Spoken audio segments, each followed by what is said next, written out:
day, great day. It is Wednesday. It is business. Okay, let me start over. Hey, everybody. Welcome to Bestie Finders Office Hours.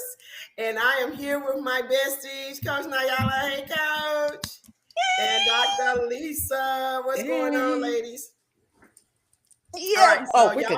y'all know what the deal. Y'all should by now y'all know the drill and know why we are here. And you never know what we're gonna talk about, and you never know where we're gonna end up, how it's gonna go. But it's always good. That's what I can tell you. It's always good, and it's always something that's helpful and productive in being the best you, the authentic you. And working everything out with you between you being your own bestie or any besties that you're working with. So Dr. Lisa, what are we Yes, talking ma'am. about today, girl? All right. Well, it is December 3rd, and of Already? course, we are smack dab in the middle of the holiday season. And so the holidays can pull you in a lot of different directions, whether those are family expectations, your work deadlines, trying to get those last few things done before you shut it down for the end of the year. Social pressure, maybe you're not a person who wants to go to all the holiday parties and you want to stay home and sit on the couch like Dr. Lisa. Or And your everyone needs bestie right here. one more thing out of you. But if you do not protect your peace and set boundaries that protect you, you're going to end the year super exhausted instead of feeling recharged and aligned and ready to kick off 2026, right? So today we are breaking down how your unique gifts, your special gifting, influence the way you rest, the way you recharge, the way you connect, and how to set boundaries that fit who you are and stick that you can hold on to for the future.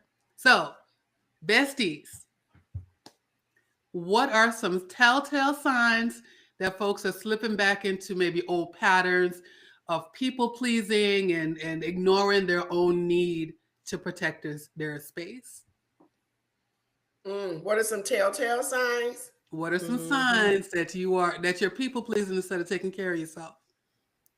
Like when you don't had the conversation with somebody and they say, "Oh yeah, y'all know how you can get on the phone and have a meeting. We could talk about all the good things that we're about to do and all the great things that are happening." And then after that, they ghost you. Okay, you're ghosted. And what I mean by that, they don't want to talk about that. And they may not mean it in a very negative or derogatory way of ignoring your texts or your calls for a minute. They just don't want to. They don't want to be asked a question like, "Girl, what are you?" Because they know if they're talking to me, I'm gonna be like, "Okay, where are we? What I know we talked about all these good things. What are we gonna? What are you? What? Where are you in it right now?"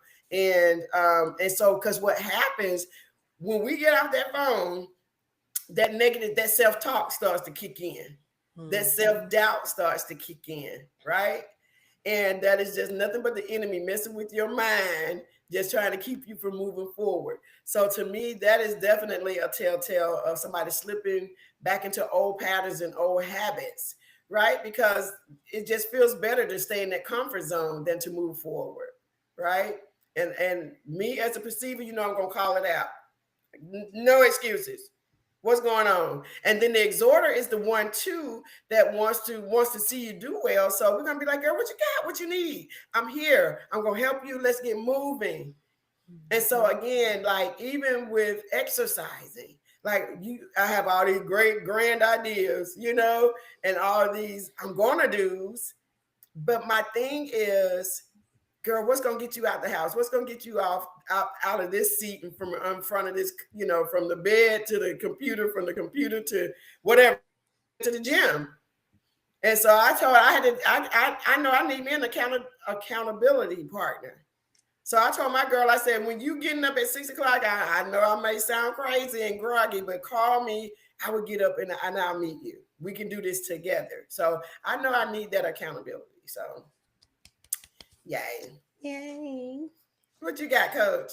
For me, that's a loaded question because as a compassionate, you show signs of being in the same place and space because you don't like confrontation, right? For Mhm. me as a giver, being my second gift, I look at it in the sense of, okay, what can I do differently or how can I show up differently? So we can talk all day about things. And I think when people start to show the difference is really, and you start seeing like fruits of of their labor, and response, that is like where they're not falling into the pattern. But if you see that they are going back to the people pleasing, they're still in the same space, they haven't done anything new, there hasn't been any um new action that goes Right. along with it, then you know that they're falling back into the line. And again, I lead with compassion. So it's not a natural thing for a person like me to check behind other people. I'm going to give, like the accountability check in once or twice here or there, but I'm not going to force anybody to make any different changes. And if I see that they are staying the same, then it's up to me as a person to decide whether or not I want to continue on, whether I want to try to continue to encourage or go a different direction. So that is my 2 cents with the compassion and giving and the exhorter. That's the Like exhorter you just described to a T, girl. You know, the like exhorter I wants to see you cheer. pulling. Yeah, and that too, to easily Mhm. cut things off, is that exhorter piece. But I do want to see you succeed. I do want to see you grow and develop. At the same time, I have to protect my peace and protect my Mhm. boundaries and my mental space so That's that right. I can grow and develop in the areas that I say I want to go. So that's my take on the compassionate giver and exhorter. You make a really good point of protecting your peace as the person giving advice. So for all Mm-hmm. my coaches out there, particularly the teacher coaches, Mhm. so the sign of someone backsliding or Right. not moving the way that they say they want to move for us is you come back asking for the same advice and the situation has not changed. So that means that you took up my time, listened to my advice, and completely ignored it. That's what it says to us when you come back Right. for the same advice and you haven't done what we asked you to the first time. And then Hey, as a Dr. Carmel, I teacher, see you out there. hey, So hey, what Dr. happens with us particularly is that if you get maybe twice to come back and ask for the same information again, and All then we're not right, going can to you hear hear you. me?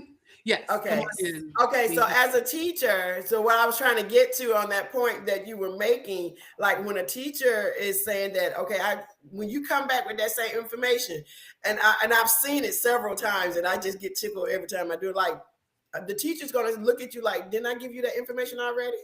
Did you not receive my email? Didn't you see my notes that blah blah blah blah blah blah that I gave you already? Didn't you read the policies? Don't you have the manual? You know what I wrote up, all of that, and because they're not interested in giving you that information that they've already given you and told you exactly what you need to do. And so yeah, but that's good stuff, good stuff. Okay. All right, so let's flip it. What about when you need to rest and relax? What are some characteristics of, let's say, a server who, what do they need in order to let go and relax? And we know that it's hard to get the server to sit down. So what are some ways as a coach that we can encourage them, or as a friend,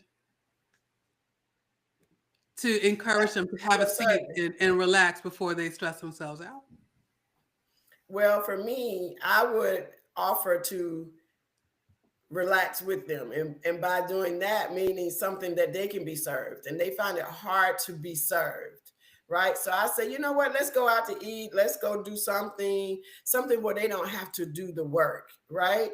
Mhm. Or just spending time with them in that manner, to just be able to get them to sit down and at least have a conversation, again, or to be served themselves, or have a situation where nobody has to be served. You know what I'm saying? Everybody for themselves, and just pulling them together like that. But that is going to be near impossible to get a server to not be moving around because it's just in their DNA. They can't sit still.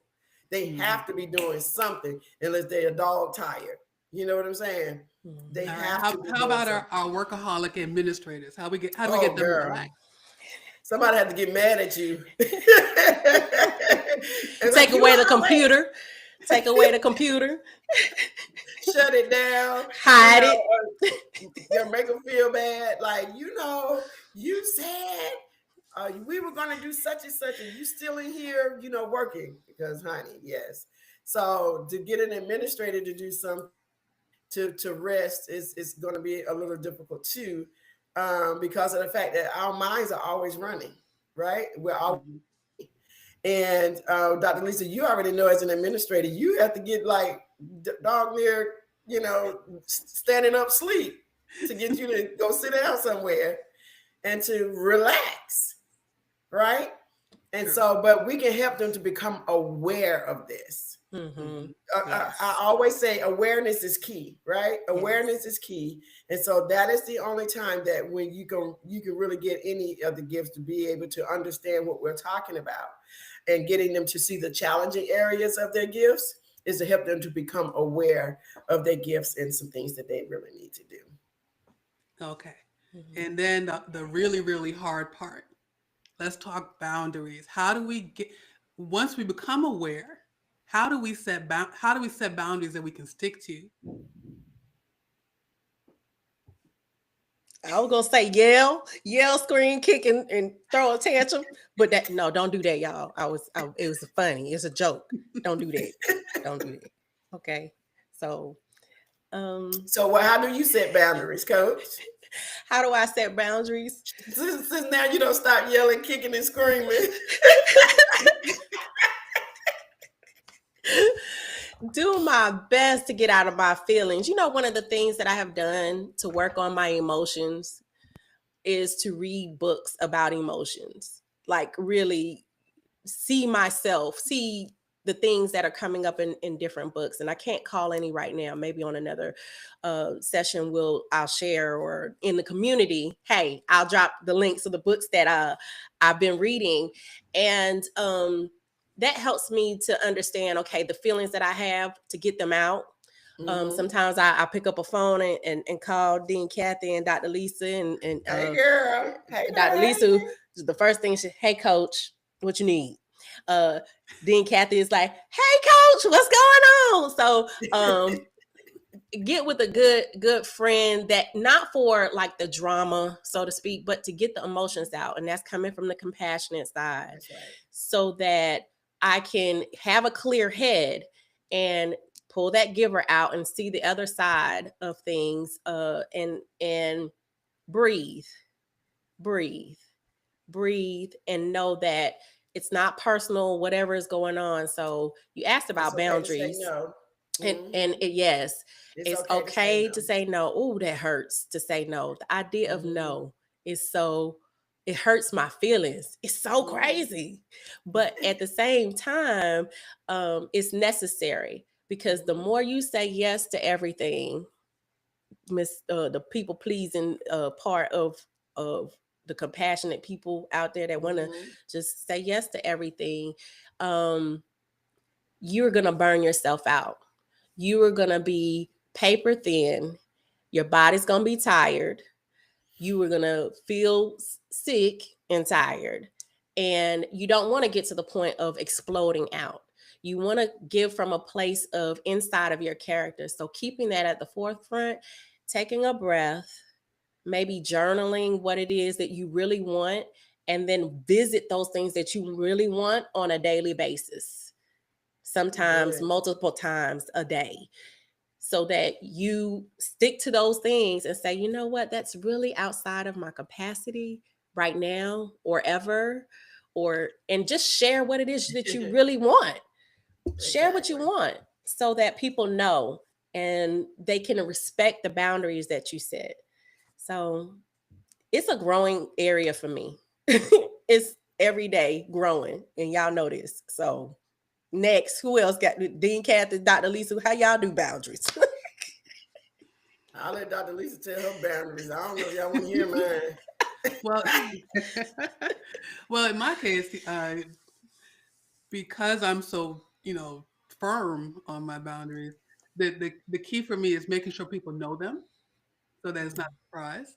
That's So, good. folks, you can't hide your boundaries. You might, even as you're learning your boundaries, you'll know when somebody hits one because it's gonna make you upset, painful, mad. It's gonna generate a reaction. But once you identify your boundaries, you got to let people know. And so, as Coach said, so that you don't explode all over them when they hit it.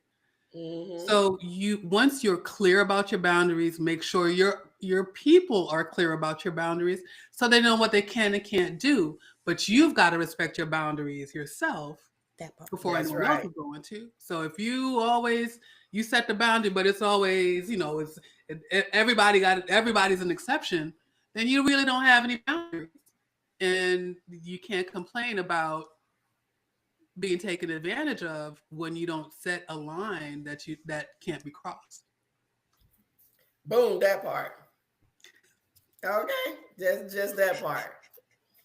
So yeah. So I won't add nothing or take nothing away from nothing that's been said. Okay, so because from a perceiver's perspective, it's like no, And that's it. and the exhorter in me will give an explanation. You know what I'm saying? But if somebody who leads from the perceiver, you're like, you already know. I already told you this, and blah blah blah. That ain't happening, and blah. So my perceivers, guys, when you learn that that's the way that you communicate, and it can be offensive to people, then you just have to figure out. You have to learn a better way of saying it. And letting people know what your boundaries are, because guess what? They don't know. They don't know your boundaries, and so you have to. Again, we have to teach people how to treat us. So, guys, that part. All right. 17 minutes, Dr. Lisa. So it's odd when the exhorter is telling us about the time. So all right. So on that note, folks, thanks for joining us for this week's office hours. If you are looking for an opportunity to learn your gifts and figure out how to where you need to start with setting your boundaries, take our free quick scan so you can get a glimpse of your gifts and start learning who you really are. And on that note, Exactly. we'll see you next week. BestieFinder.net, people. And that scan will pop right up for you. Okay. There you go.